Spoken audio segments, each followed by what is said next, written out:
Hello and welcome back, adventurers. This is Captain TTRPG, and today we're talking about Pathfinder 2nd Edition.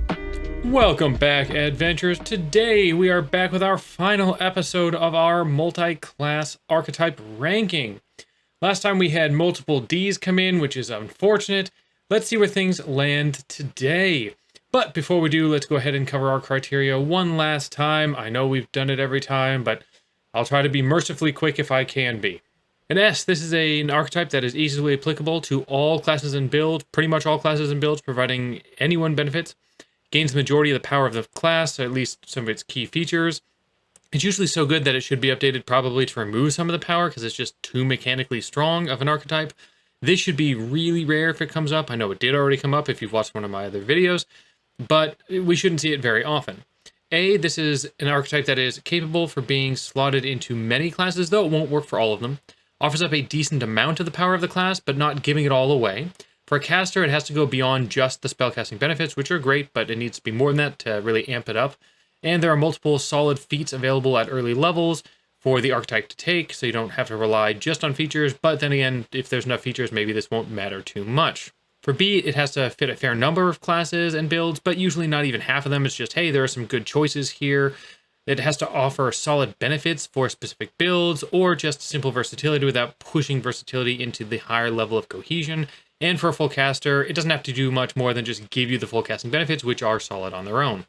For C, this is a downside for taking an archetype that is tough to overcome, but the advantages of the archetype or feats could make your class better for specific builds, or there could just be no downsides, but the upsides are really challenging to take advantage of on many classes, if any at all. And then, like I said, we had some of these. D, why did you take it? These are archetypes that offer just basically nothing. For taking it, the feats, maybe there's a couple that are okay here, but it might even be hard to take those, or they're available in other ways that are better. The dedication's worthless. This is just something you should avoid at all cost. All right, with all that out of the way, let's go ahead and jump into the remainder of our multi-class archetypes, again in alphabetical order. This time we kick off with the Psychic. With the Psychic, you either have to have Int +2 or Charisma +2. The dedication, you become trained in Occultism, or a different one if you already have Occultism, of course. You choose a Conscious Mind, which is kind of like half the subclass. So for how Psychics works, you've got a Conscious Mind and a Subconscious Mind. You're just getting the Conscious Mind side of it. And you get to choose one of the cantrips from the Conscious Mind. But it can't be the special Psychic class only cantrip. It's got to be one of the other two. However, whichever one you take, you do gain the boosted version of that cantrip, which is nice, and you get access to the Amp, which is a focus spell version of how you can make it even stronger. So you do get that, you just don't get the other benefits of your Conscious Mind. As far as features that are available to you, at level 4, you can get basic spellcasting. Again, this is a full caster, so you're going to get that. No surprise there. At 6, you can take Psi Development. This allows you to take either one of the other basic cantrip you didn't take for your Conscious Mind, or now you can take the unique cantrip that's only available to Psychics for that Conscious Mind, gaining the boosts and amps for them as you do, so that you're also going to get another focus point by taking this. At level 12 and 18, you're going to get Expert and Master Spellcasting like you would with full casters. Like many casters, the early feats usually aren't the strongest, but I do think there's some interesting ones. Psychic has some very unique stuff available with their feats that could apply to more than just spellcasting itself. Psyburst, this is one action. It's a ranged action you can take that requires a save based on the actions that you're taking here, and it's not a spell. So keep in mind that this is very specifically not a spell. It's not terribly strong, but it does do some damage, and it gives you a nice one-action ranged thing that you can fire off at the end of a turn, and because it's save-based, it doesn't use your map, which is really nice. Warp Space. This is an amp option that you can take that lets you target with your cantrip as if you were in a different space, which can really help with the position. Sometimes you do have to get around objects or things, could be any sort of blocking structure. This can help you get around that. And Psi Strikes. This is a free action damage boost for your strikes this turn after casting a spell. We do see this with other spellcasting, Bespell strikes and stuff like that. So this is a take on some of that, but again, it can work really well if you're playing more of a gift setup. The requirement here is extra simple for spellcasters because it's not a specific one. It could be Int or Charisma. Both of them good on different types of characters. If you're going to go with a skill monkey, you probably have a lot of int. If you're going to go face of the party, you probably have a lot of charisma, or if you just want to go with, a lot of demoralizing and stuff. So having both options make this really, really easy. The dedication here is interesting. Normally dedications, we might gain, a couple different cantrips. This, we're only going to get one, but we get the boosted one, so we can be very targeted in what we take here. The increased version or enhanced version of the cantrip is usually a nice little boost, but it's not crazy. The amps, though, can really go a long way to make them really, really solid. It's a focus spell, which getting a focus spell right with your dedication is also really good. Usually we have to work harder than that to get a focus spell out of one of our spellcasters. So as a quick example, though, to really talk about how we boost this up, let's look at telekinetic projectile. Normally a 30-foot range, 2d6 damage attack cantrip that increases by a d6 when it's heightened. For psychic, the range is 60 feet always, so you get that straight up boost. That's actually pretty important. 30 feet is doable, but it means you're usually in range of being run up to and attacked. 60 feet means they gotta work to get to you. So that's actually a pretty big deal. If you use your amp, then it's gonna push on a hit. So you're actually gonna get to push them if you hit. And if you crit, of course, it's gonna push them further. Also, the heightened damage increases by 2d6 per level rather than 1d6 per level. And this isn't one of our stronger choices. This is just a decent cantrip. Other than that, we have basic spellcasting package here. The feats available aren't going to blow anybody away, but there are some interesting choices at low level that I think could fit really well. Again, if you're playing a Gish character, so you're Marshall taking this on, you might really enjoy some of having these as options. The question is whether or not this is a B like most casters, or if it bumps up into the A category, because it's definitely not S. In my mind, the stronger cantrip with early focus points and the ability to get the better cantrip at level 6, because some of these cantrips for the Conscious Mind are really, really solid, makes it better than other caster multiclasses that we actually get. So I'm actually going to push this one up to an A. Don't sleep on this as a melee marshal either. You can get more reliable ranged damage than with most casting archetypes, and the Psy Burst can actually help with some of those one action gaps you have at the end of turns, where you still want to do a little damage rather than something else. Even if it's very small, it's at least an option you get that doesn't deal with map. And that'll bring us up to the Ranger. This requires Dex +2. The dedication, you become trained in survival, or another if you already have survival. You gain the class DC and spell DC if you take warden spells, so this is wisdom based. Finally, you get Hunt Prey. So that's the feature you get straight up. At level 4, you can get access to resiliency like we've seen with a bunch of the martial feats, so this will give you more hit points depending on how many feats you take from the archetype. Pretty standard. And this one only requires that you have no more than 8 hit points per level as a base class of yours, so it should open it up to a lot of different classes here. The only other special feat you get is going to be at level 12, where it allows you to go from expert to master in perception. As far as good early game feats, Rangers do have some really solid ones, but you generally have to lean into Hunt Prey to take advantage of them. So things like Hunted Shot. This is 2 ranged attacks for 1 action. Yes, map still happens between the 2, but it's 2 for 1, which is really solid. The only problem is it has to be against your hunted prey. Then there's Twin Takedown. Again, same idea. You have to be dual wielding for this one, but it's 2 attacks for 1 action. Again, map stays as normal, has to be against your hunted prey. And then there's Quick Draw. This is just a single action to draw a weapon and strike. No hunted prey on this one, just a nice thing to have. Maybe a lot of games you play in don't have you starting combat without weapon drawn, but it can certainly happen, and it's frustrating to have to waste an action to just take out your weapon. Well, this is, I'm going to be honest, kind of boring. Hunt Prey is useful in certain circumstances, but without enough actions or features to take advantage of it, you might just spend your action to do very little. Remember, you're not getting a ton out of it, unless, of course, you have to track down the creature later, unless you take some feats that are related to it. Also, you need Hunt Prey to get really anything out of the early feats. Like, the really strong feats early on require it. So you could always take Warden spells and then not worry about that, and there are some solid Warden spells, but also many of those require you to have an animal companion, which you're not going to have unless you take the feat to have it, or you already have one from your base class. Like a druid might have 2 to dex and take this, and they already have an animal companion, and they take the Warden spells, and cool, you can do that. Otherwise, you're probably not going to do that. If you're somebody who doesn't normally have access to an animal companion, you're not going to want to take one with your multi-class feats, because it's going to take forever for it to get worthwhile. You're going to be extra slow on getting it good.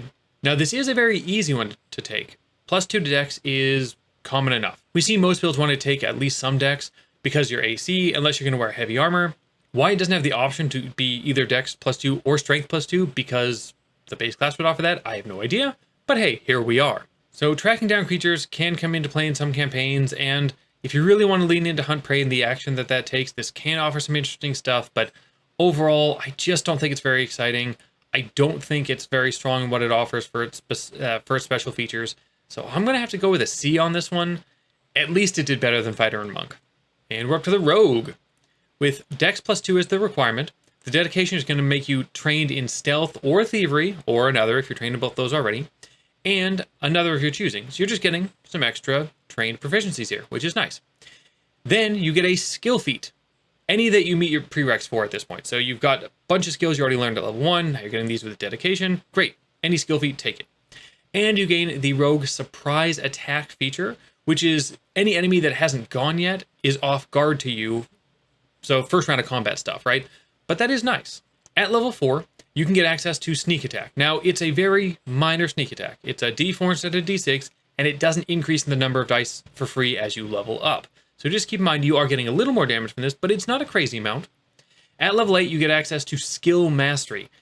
We talked about something very similar, it's actually the same thing, basically, that the Investigators got, where you can take it multiple times. When you take it, you get a skill increase to go from Expert to Master, another one to go from Trained to Expert, and you get a skill feat for one of those two skills, which is a lot to get out of a feat. So if you are the skill monkey, this can be amazing for you. At level 10, you can take a feat that gives you the Deny Advantage class feature, what you can see here on screen. And then at level 12, you can take a feat to increase your reflex saves from Expert to Master. Again, same thing we see with a lot of these where they've got some sort of save or perception that they're really tied to, and you can increase it, which some classes have a hard time doing. So that's an advantage. The early feats from rogues are both solid and easy to take, meaning the requirements just aren't difficult here, right? We do see requirements with some other classes being hard, not so much here. Nimble Dodge. This is a reaction where you gain +2 to your AC against the attack, and honestly, you're very likely to not get hit by it. +2 to AC is really nice, and it can also drop down, a critical hit to a hit, which is, again, not something to laugh at. Tumble Behind. When you tumble through the creature, it is off guard to you for your next attack, which is a big advantage again. If you're going high acrobatics here, this can be a great way to get some nice off-guard strikes. And Mobility. It's a passive upgrade letting you stride half your distance without triggering reactions. Way better than a step most of the time. We've talked so many times about Dex +2. It's just not a hard requirement, so good job there. Getting access to multiple core features for the rogue is solid. Yes, you have to roll Deception or Stealth to gain value from the surprise attack feature, so don't just always get it, but that shouldn't be an issue if you kind of leaned into what this is offering you. Stealth is probably a pretty solid option for kicking off combat. The damage from Sneak Attack is pretty weak, but they don't want to give away everything that the rogue gets, so I can understand why they didn't want to go crazy here. I think they could have added a second dice eventually, right, or allowed you to take a feat later on that would add, leave them as D4s and make it so you can max out at like 2 or 3 of them. I think it would have been okay, but whatever. Don't sleep on Deny Advantage. This is a solid defensive feat. Also, there are 17 classes that won't get beyond Expert in reflex saves. So, while other ones we saw was, there's like 8 or 9, 17 classes don't get beyond Expert. This is a great way to boost your reflex saves up to Master, which matters in a lot of combats because this is, a lot of the damage AoEs do require reflex saves. Honestly, though, my favorite thing here, like I saw with Investigator, is Skill Mastery. Increasing 2 skills, getting 1 up to Master, getting a feat all for that. That's a lot to gain with a feat that's repeatable here. So I really like that for Skill Monkey stuff, and I think people don't lean into skills often enough. But unlike many of the other martials, there are many ways to take advantage of this archetype's feats. This is a solid A multi-class archetype for me. I believe there are plenty of classes that can get value from this. Even if you're a spellcaster, I think this can be really valuable to you, especially just leaning into the skill stuff. Taking some of those feats can be really great. Again, we talked about getting AC on an attack roll against you. These are just solid things to have. Defensive buffs, offensive stuff if you want it. Lots of utility. I love it. Really, really feels like a good multi-class archetype to consider in a lot of builds. Sorcerer. This is a requirement of Charisma +2. The dedication, you're going to choose a Bloodline, which is the subclass there. And you gain its 2 skill proficiencies. Okay, we got those. You also gain basic spellcasting with 2 cantrips of your choice. Cool. And these can be any cantrips offered by the spell tradition associated to the Bloodline you chose. and there are bloodlines associated with every tradition, so just keep that in mind. As far as the features go, at level 4 you get access to basic spellcasting, everybody saw that coming. Also at level 4 though, you can take a feat to gain the basic focus spell for your bloodline. So bloodlines normally start with a focus spell at level 1, you can take it here at level 4, getting a focus point with it. They vary in quality a lot, but you could have ones that fit your build really well. The rest is usual spellcaster stuff, regular full-caster stuff, right? So expert, master, increasing the number of spell slots you get, all that stuff, you got it here. As far as feats are very challenging to take because many are blood magic related or give you blood magic options. But the thing is, you don't get the ability to use blood magic. That's specifically the sorcerer itself, not its multiclass archetype. At least that's how I read it. If somebody reads it differently than me, please let me know, but that's how I read it. I do think it's a little debatable because normally you'd expect that restrictive feats to have a requirement, like you have to have access to blood magic to take this, and they don't require that.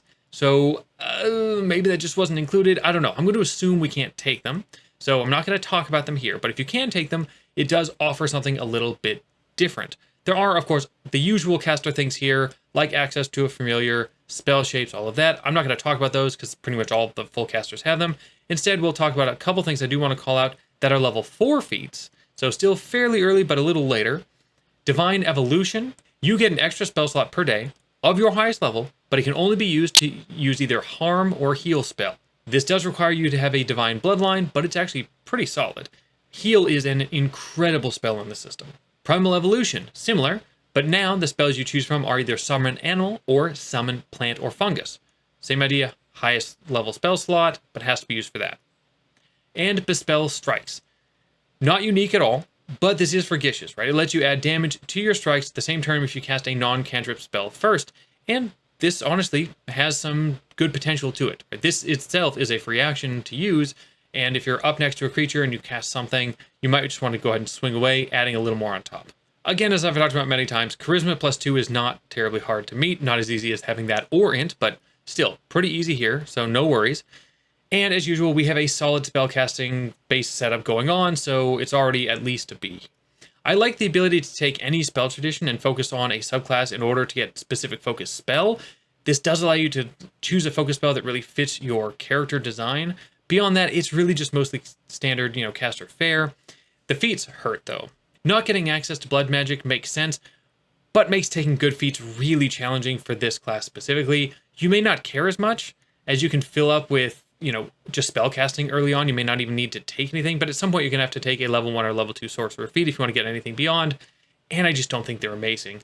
I don't think this does enough to elevate it beyond a B. It's a solid B. I like it as a B, but it's going to live in that space. It's a good choice as your charisma caster multiclass archetype on top of builds that want to have some charisma and some spellcasting.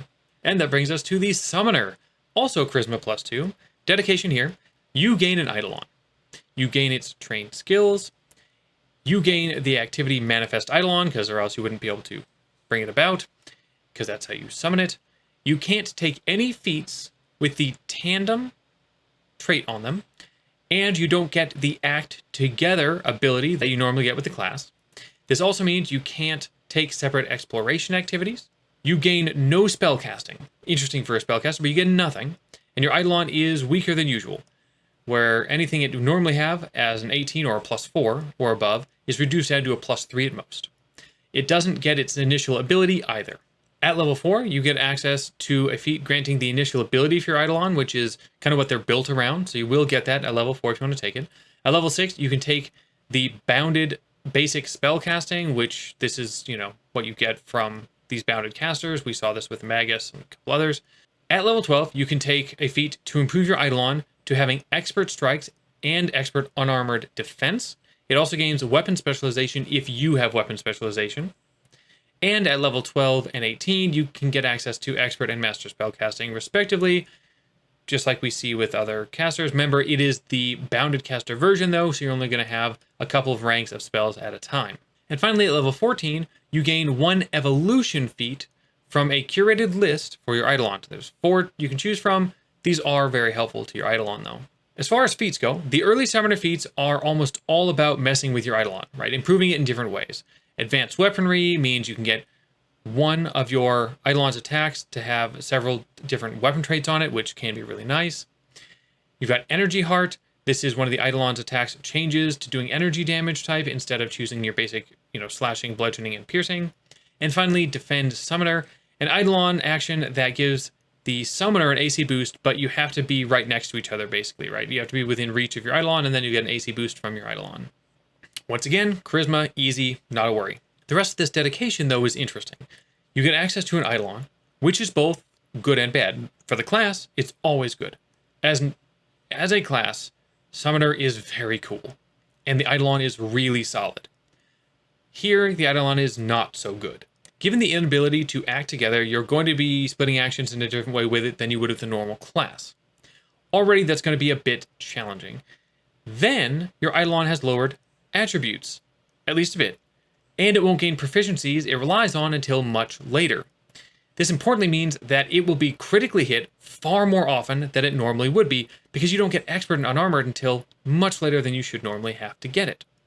Which means that you're going to suffer, because the way that Eidolons work, keep in mind, is that you share hit points with your Eidolon. So if you're setting your Eidolon up to be in melee combat, maybe you're with it, maybe you're melee taking this, either one of you gets hit, you're both taking damage. I mean, not from the same source if it's an AoE, but means you're both potentially getting hurt a lot, and your Eidolon is just not that strong in this case. After that, you're a bounded caster, you're not going to get any spellcasting benefits until at least level 6, which hurts as well. I know I said I wouldn't put any casters lower than B, but I think this is the exception. I know there are people who probably love this archetype. I'd love for you to give me reasons why it's great, because I can't find them. I feel like taking this is actually going to make you weaker than you normally would be, just because there's other ways for you to get hurt that you wouldn't have had otherwise, and your Eidolon is just not amazing. At least if you're going to have a weaker companion, like we see with animal companions, they're not nearly as good as a normal Eidolon is, or honestly, they're not as good as this Eidolon is, at least the majority of the time. But if they get hurt, they get hurt. You don't get hurt. In this case, you get hurt. And that's what bothers me with this. It's not like fighter levels of pointless. I'm not even going to pretend like this, but it's a C for me, and it's the only caster I think that I've put in a C. And I don't love that, but I feel like it's appropriate here. Swashbuckler. This one's requirements are Charisma +2 and Dex +2. Hate to hear that and. As far as the dedication, you choose a style, which is the subclass, and you gain the Panache class feature, and Tumble Through gains Bravado, which is how you're going to gain Panache, for you, as well as any action listed in the style you chose. So the style is going to give you another action that lets you gain Panache because it has Bravado added to it. You become trained in just one skill, either Acrobatics or the skill from your subclass. At level 4, you can get access to a version of Precise Strike feature, only yours is a +1 to damage, and +1d6 instead of +2 and 2d6 when you either hit with Panache or hit with a finisher, respectively. You also gain a basic finisher action called Basic Finisher, which is at least a way to have a finisher, because otherwise you wouldn't have one at all. At level 6, you can take a feat to gain the reaction Opportune Riposte, so you'll see that here on screen. At level 8, you can gain a 5-foot speed boost, or 10 foot while you have Panache. Finally, at 12, you can take a feat to go from Expert to Master in Reflex saves, which, as we mentioned, affects 17 classes. Feats. There are plenty of really solid early feats for the Swashbuckler. I'll just give a few examples here. You're next. A reaction Demoralize when you down an enemy. It does require you to be trained in Intimidation, but it's a solid way to demoralize another creature right after you down somebody. Tumbling Behind. This is a way to make creatures off guard to your next attack when you tumble through. Saw it with Rogue as well. Impaling Finisher. This is a way to strike 2 adjacent creatures at the same time if you line it up properly, so it's a nice finisher that lets you deal solid damage to 2 creatures at once. The requirement here is not the easiest. Anytime we have 2 attribute scores, there's an and with them, it hurts. There are many classes that don't hate this combo though. Charisma casters can easily handle this because they're going to want Dex for their AC anyway, though they may not want this archetype, at least it's easy for them to take. And then you've got classes like Fighter, Exemplar, Rogue, Ranger, that all can handle Dex and Charisma. Ranger probably wants Wisdom instead, but still, they could do it if they want to. Beyond the challenge of the attributes though, this is a solid package. Getting the majority of the class features either immediately or being able to take feats to get them is actually really good. We really get the majority of what's available. That, again, they get this much earlier on, but we still get access to them. Getting multiple ways to build Panache is already great from the gate, because that means all the feats that rely on you having Panache, you can gain value from early on. So There's some really cool ways to work with all the feats you've got on a dex build you're going to want to do.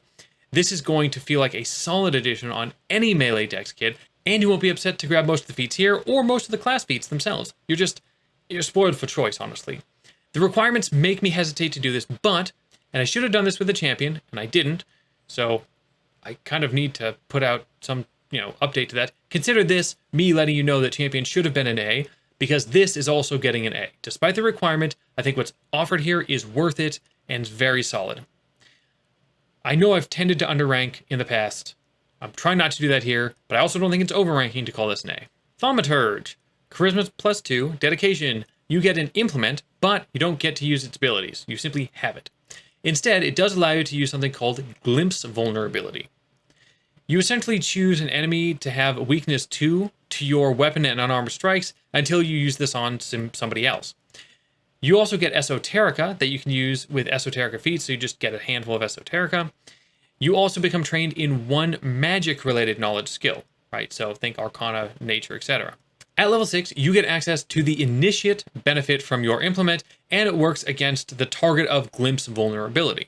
At level 8, you gain access to Magical Knowledge, which requires trained in at least one of the magic skills, which of course you got, and Expert in another, which you may not have, so try to plan this out.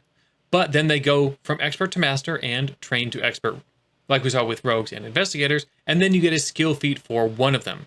So very much like those, although this one's not repeatable now that I think about it. I don't think it was. I'll have to check that. At level 12, you take a feat to take will saves from Expert to Master. As far as feats go, you have a handful of feats, but you don't have Exploit Vulnerability. So while there's plenty that require just Esoterica, there's a lot that require Exploit Vulnerability, and Glimpse Vulnerability does not count.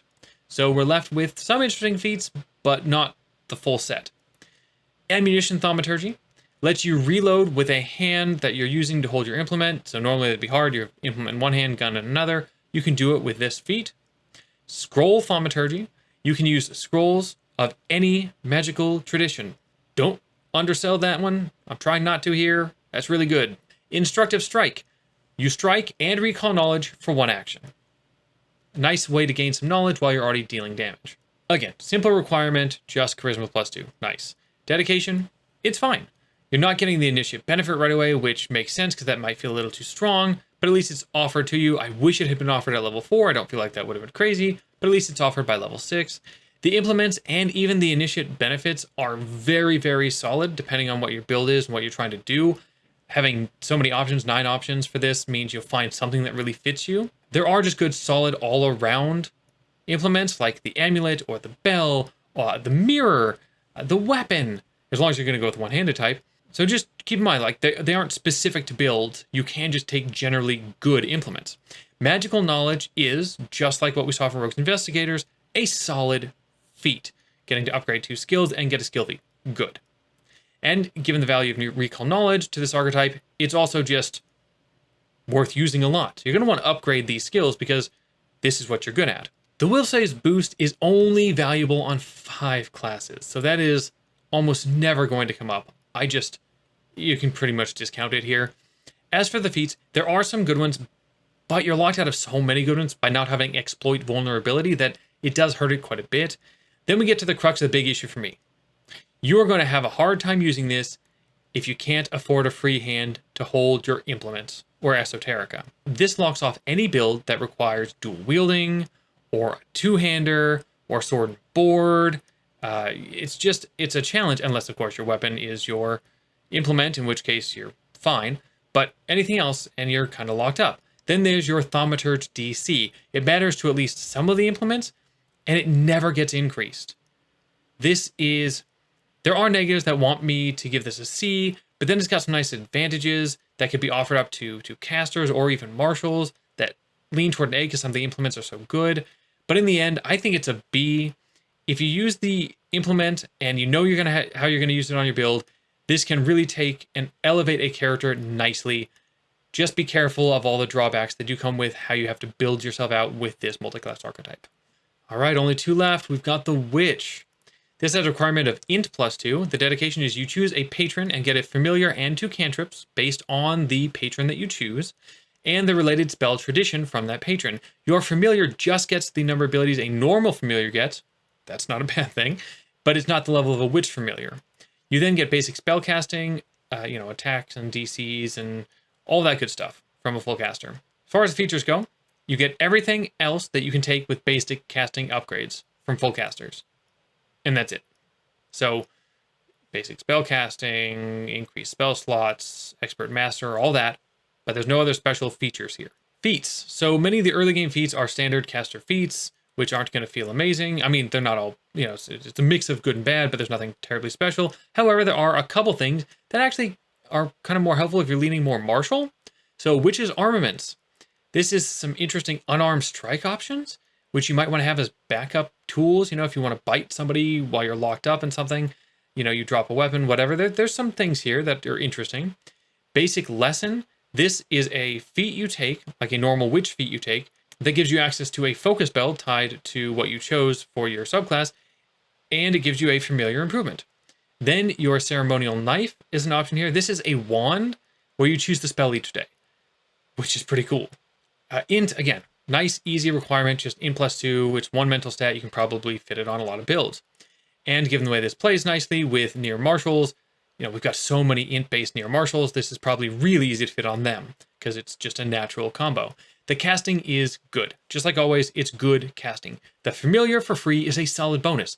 With other casters, we can get it through taking a feat. Here, we just get it. Missing out on the other aspects of the patron isn't the end of the world. Like, yes, you don't get your curse and stuff. That might be taking too much from the witch. I think it would be, so I don't feel bad about that. There are some solid feats here that could have really fun implications for your build. And then we got the Basic Lesson, which would always feel like a solid choice. I mean, getting Basic Lesson, getting a focus spell with an early level feat like that is always going to feel good. Due to being able to access any spells thanks to the versatility of the patron you choose, you can really easily cater this archetype to whatever playstyle you want, I think. This feels like another B that I actually think gets elevated because some of the stronger choices available to it that other casters just don't get, and just getting so much up front. I'm going to boost this up to an A like we saw with the Psychic. It is better than something like the Sorcerer in my mind. You might wonder why, because generally speaking, I've been boosting up the classes that get a feature that gives them access to, a focus spell early on, but you can just get that with a regular class feat here. It's no different. You still get it easily. Don't even worry about it. So you can still get what you want. I think there is no problem filling out the feat slots that you would take therefore at like 6 and 10 that aren't other spellcasting feature things with really solid class feats. It's going to feel good. Okay, and finally the Wizard. How will we end off? Probably won't be an S and it probably won't be a D, but it could be either of those. Requirement, int +2. The dedication, you choose a spell school, but you don't gain its benefits. You just have the school, which is good for requirements. You become trained in Arcana. That shouldn't be a surprise. You also get basic spellcasting benefits. So 4 cantrips added to your spellbook, because you're going to get a spellbook. You prepare 2 of those every day. Having a spellbook itself is actually quite good. Features. At level 4, you can get the focus spell for your school. That's really nice. Beyond that, it's just the regular spellcasting upgrades, like we talked about. As far as the feats go, boy, are the feats for Wizard generic. There are a few that aren't the caster baseline, but man, it's hard to find things that aren't the caster baseline here. Still, there are some worth looking at. Spellbook Prodigy, this gives you a skill feat that helps you build out your spellbook and makes it easier to fill out your spellbook more quickly, which is nice. Spell Protection Array, you create a small area to increase allies' saving throws to magic, so that's nice, and those are the ones I could find that were at all unique to wizards. So not a lot of choices there. Same int discussion we already had with the witch, no need to revisit that. It's true, the wizard can add theirs to their spellbook, but the witch does the same thing. Instead of adding to a spellbook, you add to your familiar, so it's the same thing. The focus spells at 4 can be solid, but the feats at early levels are just not great. Even when you've got an actual wizard and you're taking them, you don't necessarily feel amazing about them. I mean, they vary from stronger to less strong. I'm not saying they're all bad or anything like that, but they're not terribly exciting and they may not be what you want to lean into. They can get some interesting feats later on, but this is much later on that they get the really interesting stuff. This is a very solid standard B for me. There's nothing here that elevates them above in my mind, but you're not going to feel bad taking wizard. And it's probably a good fit for at least, a solid number of builds. And there we go. That's all of them. On screen, I am putting up all 27 on the same chart as I have ranked them at this point. I have already reconsidered a few, but I wanted to show them as I presented them. There aren't too many on the flanks, right? We just have one S and a couple Ds. Everything else fits in between, so there's lots of good choices here. I feel like the multiclass archetypes were generally built to be really solid, so do consider them. I know there's a ton of archetypes to choose from. I think these can be a great thing to consider, though, so don't let them slide by. Do think about it. Boy, I wish they would have made the fighter better and the monk better when they remade them in the remaster. Oh well, exemplar should probably be debuffed a little bit.